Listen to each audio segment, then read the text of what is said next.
The Premier League is back in a week, so that means it's time for predictions. This year looks like it's going to be very entertaining, especially up top.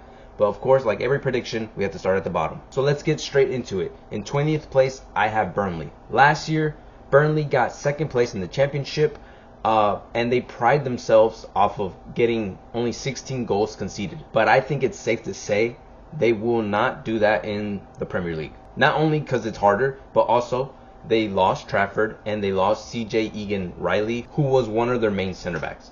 Not only that, they also lost Josh Brownhill, who has been with the club for so long. He was there when they were last in the Prem. And Brownhill got them 18 goals last season as a DM. I don't know how he did that, but good on him. But he's no longer there. And also the recruitment, it's not the best. They got Walker, who's on his last legs. Twenzabi, someone who just got relegated. Broja, who isn't the best.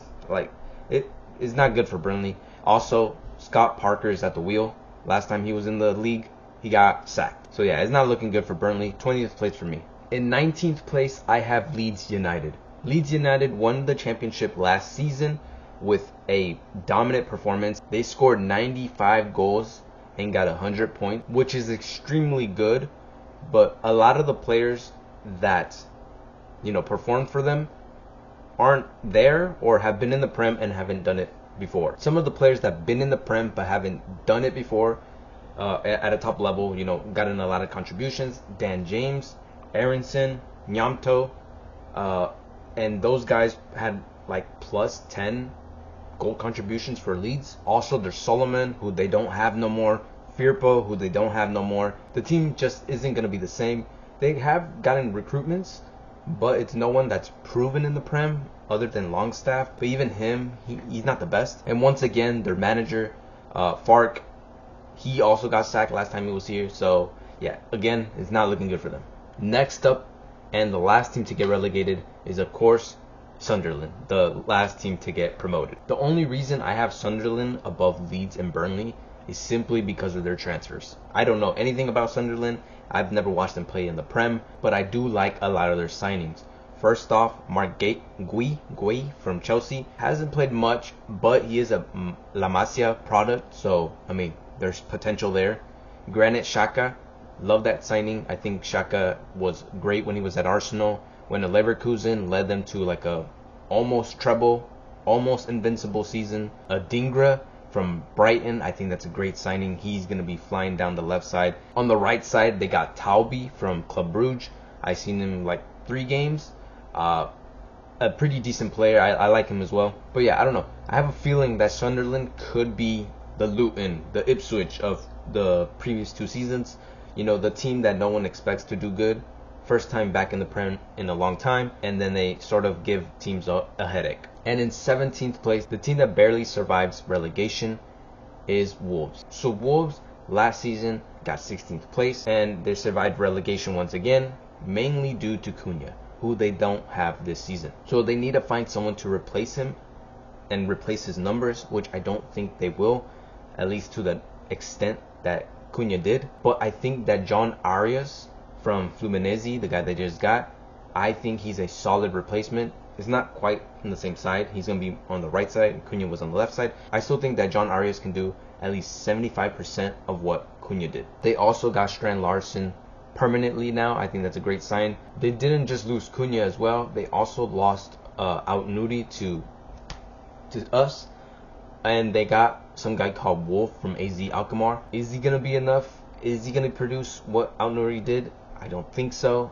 That's why I think Wolves are going to struggle. But they will barely survive because of Victor Pereira. I think Victor Pereira is a pretty decent manager. He's capable of keeping the guys afloat. They have for the past 3 seasons now. So I think they'll do it again. Next up, in 16th place, a team I predict is going to have a big drop-off is Brentford. So Brentford, as we all know, lost Mbeumo. They lost Norgard. They lost Ben Mee, who hasn't played much, but still a backup center back. They lost Flecken. I think they're going to lose Wissa to Newcastle. Hasn't happened yet, but he hasn't been training with the team. And lastly, they lost Thomas Frank. The team has been punched left, right, and center. It's not going to be the same. I don't know what the management or like the higher ups at Brentford are thinking, letting go of everybody. It looks like they want to go to the championship. The only reason I don't have them going down is because I have faith that they will replace some of the guys that they lost. Not all of them, of course. They have made some replacements. Kelleher from Liverpool, he's now their goalie, and I think that is an improvement on Flecken. They brought in Henderson. I do not like that signing. Henderson is beyond his days. But I just have faith that Brentford won't let their team absolutely collapse. But at the moment, it looks like it potentially could go down. But I have faith. Next up in 15th place, I have West Ham. Last year, West Ham had an abysmal season. I had high standards for these guys. I thought they were going to go to the top. I thought they were going to come 5th place last season in my predictions from last season. I was clearly wrong, and they ended up in 14th place. The likes of Fulkrug, the likes of Somerville, Todibo, Kilman, they did not do what they were supposed to do, or at least what everybody expected them to do. This year, maybe they have a little bit more chemistry, maybe they can connect a little bit better, but I just don't see it. They also got rid of Kudus. That's a big loss for them. Even though Kudus wasn't the best for them last season, you can still see what he can do. Even at Spurs, he's had like 3 games. You can see what he can do. The only bright thing about West Ham was Bowen, Wan-Bissaka, and I think that's about it. They were the only 2 good players from West Ham last season. This season, I think they could have a little bit more if Fulkrug actually stays fit. If Paqueta plays from the start of the season and isn't gambling. Diouf or Doof, they got him from Slava Praga. He looks like a decent player on the left side. He can whip those balls in. There's potential there, but it's not going to get them any higher than 15th place, in my opinion. In 14th place, I have Crystal Palace.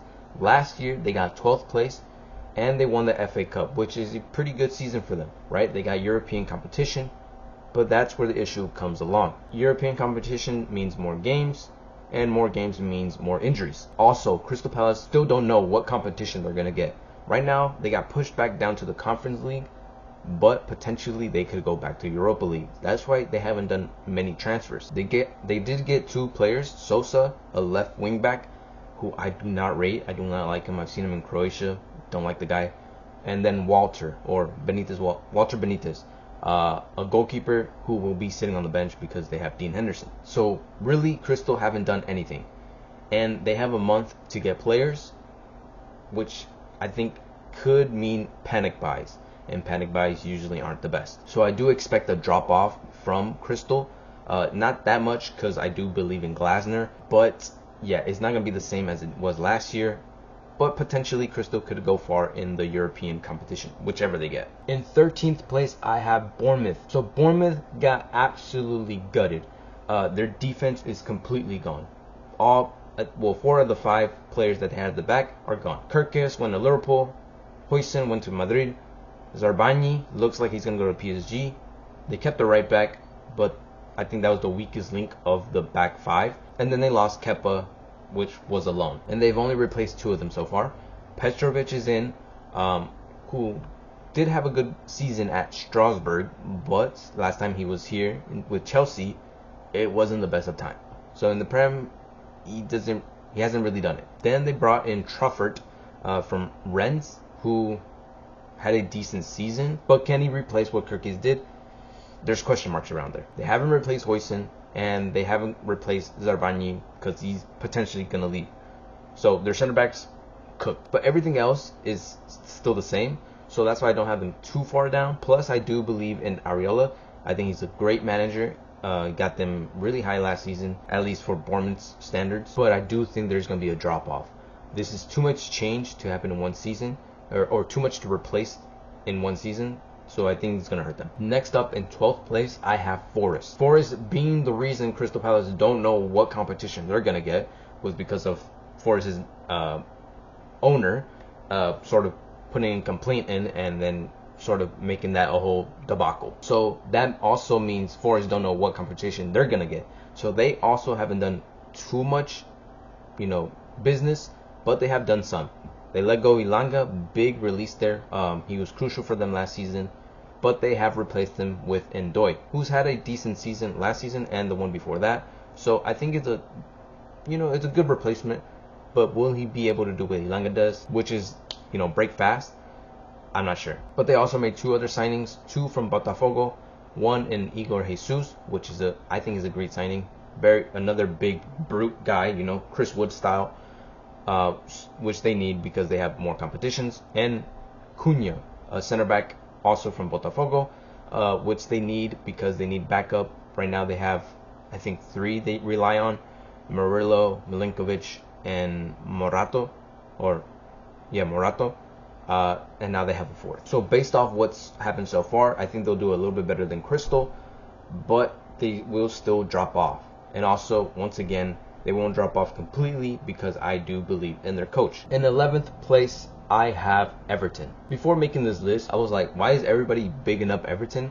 But then I dug a little bit deeper and I saw, well, they're actually not that bad. They did lose a lot of their players because their contracts ended and they didn't resign them, and they kind of messed up in not selling these players. It's a pretty long list here, but Ashley Young, like 3 goalies: Decore, Holgate, Calvert-Lewin, which is a great release. He was stealing a living, so get rid of him.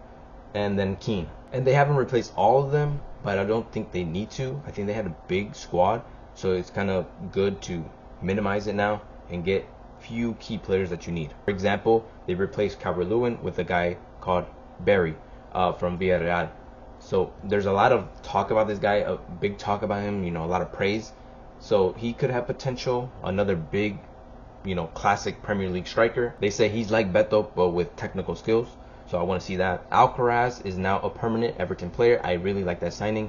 Last season, he came in and changed the squad up a little bit. You know, took some responsibility away from Ndai in terms of attacking. Travers is in, you know, give competition for Pickford. And then lastly, Dewsbury Hall, who did flop at Chelsea, but I feel like this is his level. I think he could make, you know, he could be starting here instead of Idrissa Gana Gueye. And not only that, last season, Everton, they conceded only 44 goals, which is only more than Liverpool, Arsenal, and Chelsea, I believe it was, which is great. Those are top 3 teams, but they did struggle with goals. That's why I do like the Barry signing and the Alcaraz signing. Defensively, they're solid, but attacking wise, they needed to improve, which I think they did. Also, Moyes, once again, I like a lot of these managers. Moyes has proven to be a top manager, so I believe in him. Next up, I have Fulham.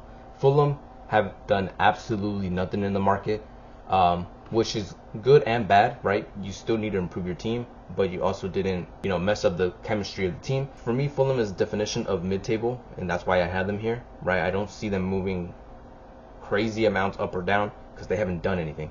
And also, I believe in Marco Silva. Once again, I'm sorry, I'm saying it a lot, but I do believe in him that he will do a fine job. Next up, I have Spurs.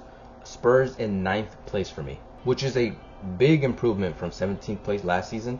Big improvement, and this is due to several reasons. First off, they made Danzo and Tell permanent signings. I do like the Danzo signing. I think he's a great center back, or great backup center back. Tell, I think he had a bad loan stint. I think that's because he didn't know his position. I think he's better off the left, which there's going to be more openings in because Son left. That is a big miss. So that Son transfer out is going to hurt them in terms of like just having a leader in the locker room. But I still think they'll do fine. Plus, they got Kudus. He's already proven to be better than Ben Johnson. I think Ben Johnson is terrible. I think Kudus is miles ahead of him. They also got Paulinho, who didn't have the best of times at Bayern, but when he wasn't in the Prem, in Fulham, he was great. And also, this time they have Thomas Frank. Last year it was Ange who had the high line, which came with a lot of injuries. This time, Thomas Frank is the complete opposite in terms of just the way they think. Ange was so stubborn, while Thomas Frank is open-minded. He's up to anything. He's open to anything. He adapts to his opponent. So I do like that about Thomas Frank, and I do think that's gonna, lower the amount of injuries there is, which affected Spurs heavily last season. But I don't think they'll quite get to that top 6 level, right? Where they want to be.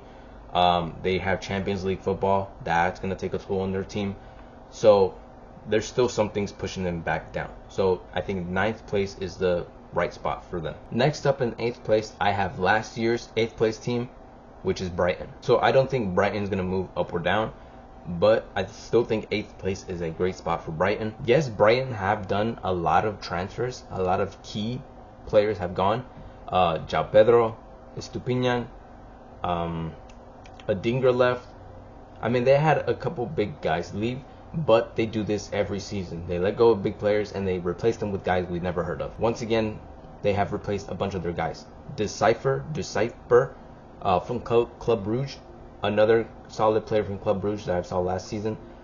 He's now their left back. They got Tom Watson from Sunderland. Pretty sure he was like a young prospect or something like that. Diogo Coppola, center back, Italian center back. You know Italians are good at defending. Sismas, I don't know, from Nuremberg. He had a great scoring record over there. I don't know. I just have faith in Brighton. They always do it. They always perform well. I still think they're gonna do well, even though they do lose a lot of their, top players. João Pedro mainly. They still have other players. Mitoma, Buenanote is back with them. Welbeck is still there. Minta, who had a great back half of the season. I mean, they still have a stacked squad, and they have no European competition. But I still don't think they'll get into that 7th place, into the Conference League spots. So now we made it to the big names, right? The big names. First off, in 7th place, I have United. So United last season, absolutely dreadful. They got 15th place, but this year, or this summer, they've made great improvement, especially up top, which I think they struggled the most on. First off, Cunha and Mbeumo. Both Cunha and Mbeumo had the most goal contributions for their respective teams last season, which is going to help so much for United. I mean, who they have up top, realistically? Højlund, Xerxes, none of them got anything. Garnacho was up there in the 10 slot. He wasn't great. Bruno couldn't do everything by himself. They struggled up top. Now they have those two, and that's not it. They got Sesko as well, an actual striker who knows where the net is at instead of Højlund and Xerxes. I think they're gonna do extremely well. Then Dorgu, who has another season under him, youngster on the left, Diallo on the right. I mean, it's looking dangerous, and potentially they could get Baleba from Brighton, who is under them at the moment. But if they get Baleba, I think that pushes up United and that drops Brighton. But as things stand, they don't have Baleba. I think 7th place is a great improvement for United. I do think it's going to take some time for the players to gel. I don't think they're going to, gel completely at the beginning and start firing immediately. I think it's going to take some time. That's why it's going to hurt at the start, but at the end, it'll pick up and they'll get 7th place. Next up is Aston Villa. So Aston Villa last season, I predicted them to get 10th, and that's because they got Champions League football, and I thought they were gonna, focus a lot more on that, and that was gonna hurt them in the league. They only dropped 2 positions and got 6th place. This season, I'm predicting the same. They'll get 6th place, mainly due because it's not Champions League this time and it's Europa League, so it's not gonna hurt them as much. And Unai Emery has clearly proven he can deal with multiple competitions, but the issue is they haven't gone in the market and gotten players. They haven't lost anybody, right? They had Watkins and Martinez links to other teams, mainly I think it was United and then Saudi, but they haven't lost them, and I don't think they will. But they haven't really gotten anything else. Their team is very slim or very thin. I do think they need to get a couple more players, so they could drop off, but they could also do what they did last season in the January transfer window and just get a bunch of loan players, right? That's what they did last season, and it helped tremendously. They could do that again. But yeah, I think Villa stays where they're at and they get 6th place. Next up in 5th place, and once again a team who got 5th place last season, Newcastle. Newcastle right now are in a pickle, let's say that, because Isak could potentially leave to Liverpool. I don't think it's gonna happen. If he does leave, then yeah, they're going down like pretty far. But with Isak, I think they can compete in multiple fronts.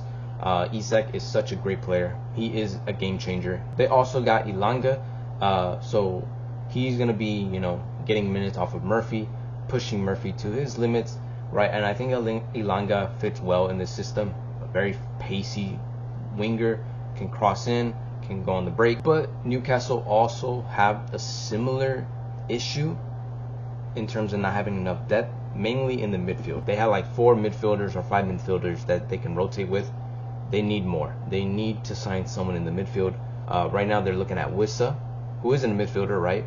But I think they should hold off on Wissa and get something else in the midfield, because they are lacking there. But I still I mean, there's still a month in the transfer window, so I still think they'll get something.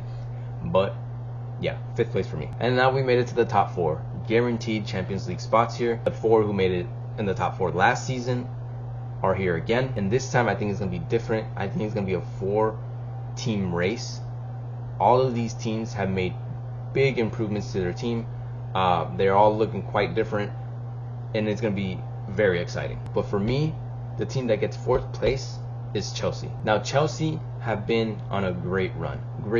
They beat PSG, they got the Conference League, they're smacking teams left and right, and they have pressed a reset on their attacking, on their forwards, right? Nico Jackson, he's gonna leave. Nkunku, he's gonna leave. Madueke, he's already gone. João Felix, forgot he was even there. They sold him. They pressed a complete reset, and they got in so much better. João Pedro, miles ahead of Nico Jackson. Estavio, who we've been waiting for like 2 years now, he's in the league. They're looking at Xavi Simons. I think that's going to help them out a lot, get minutes off of Palmer. But they're also looking at Garnacho. I don't like that signing. Why get Garnacho when you had Madueke? I think they're the exact same person. They let go a lot of dead players for big money as well, and they replaced very, very well. Delap, I forgot about Delap. He's there too. Gittins, Gerald Hato, who is going to be taking minutes away from Cucurella, pushing him to his limits. This team just is completely different now, and Maresca looks like he knows what he's doing. I am scared that these guys could potentially go higher, but I just think it's a season too early to be pushing for, 1st place. But I do think Chelsea is going to go far in the Champions League because how thick their squad is. So many players in there, so much rotation is going to be happening. I think Chelsea's going to have a great season. And now for the top 3. City, Arsenal, and Liverpool. In 3rd place, I have City. So City, yes, last season we did pick it up at the end of the season. We picked it up. We got 3rd place, only 3 points behind Arsenal. And then in the Club World Cup, we had 3 good games at the start. Then when we faced a team like Al Hilal, we buckled. Al Hilal played a deep defense. They sat back, which is what majority of the teams are going to do against us in the Premier League. And we struggled against them, right? 4-3. Well, we got goals, but we still struggled against them when they were on the break. Their counters. I see that happening throughout the season. We cannot break down low blocks. We can't. It's so hard. And I think that's why we got 3, different sort of expressive players, right? First off, Cherky. He's a freestyler at times, right? He's very creative. He can break lines. I think that's why we got him. I see him playing an important role. Al Nouri, who's basically a left winger, a very skillful left winger, can get goals as well. And then Reinders in the midfield, who can drive through the midfield, drive through the defense lines, and potentially put it in the back of the net. We got 3 expressive players, but I still think it's going to be an issue. I still see us having issues when they hit us on the counters, right? Because our team is very attacking. Everybody goes up, and the only players that really stay back are our center backs and maybe our DM. Even sometimes our DM is high up, and that's going to hurt us. That is going to hurt us on the counters. Also, Rodri is not going to be our DM for the first 2 months. It looks like he's injured. That's going to hurt us. You cannot have any moment in the league where you slow down. You have to keep going. And yeah, I see us slowing down, and that's why we're going to come in 3rd place. And now our top 2. Is Arsenal finally going to do it? Are they finally going to win the league?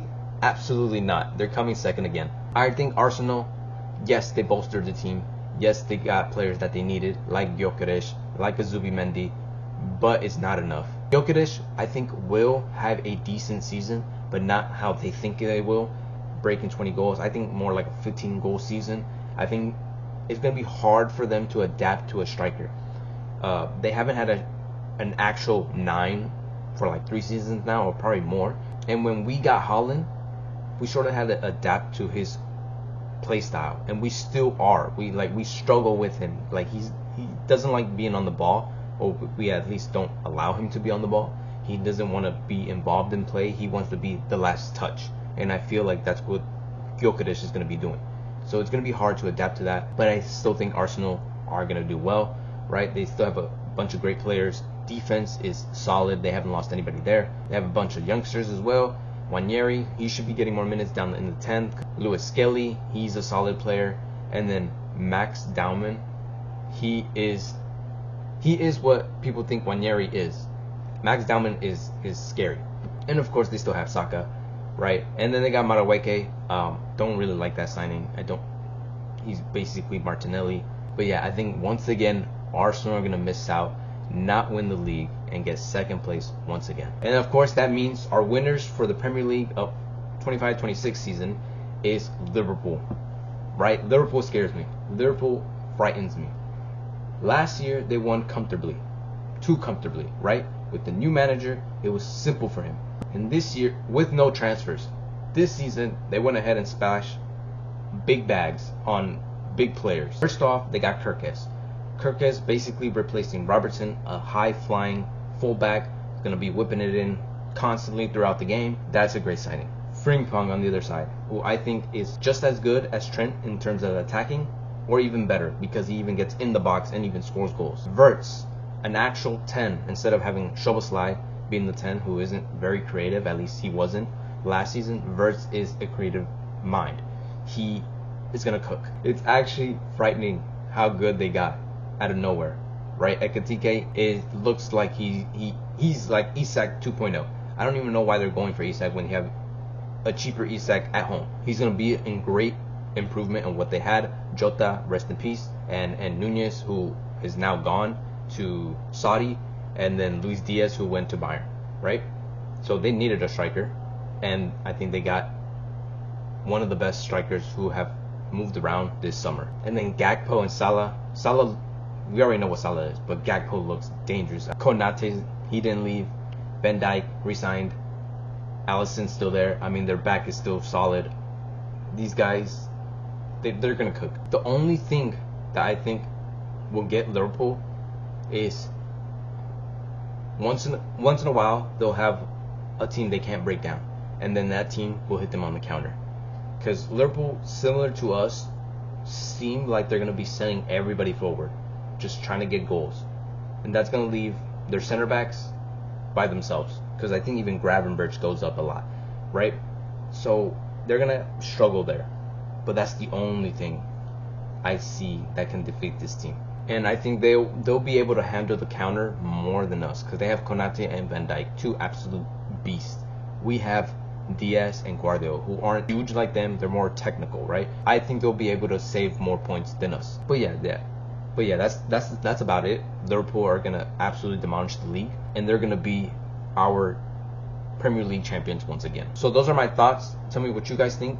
Tell me who you guys think is gonna win. Leave a like, subscribe, and peace.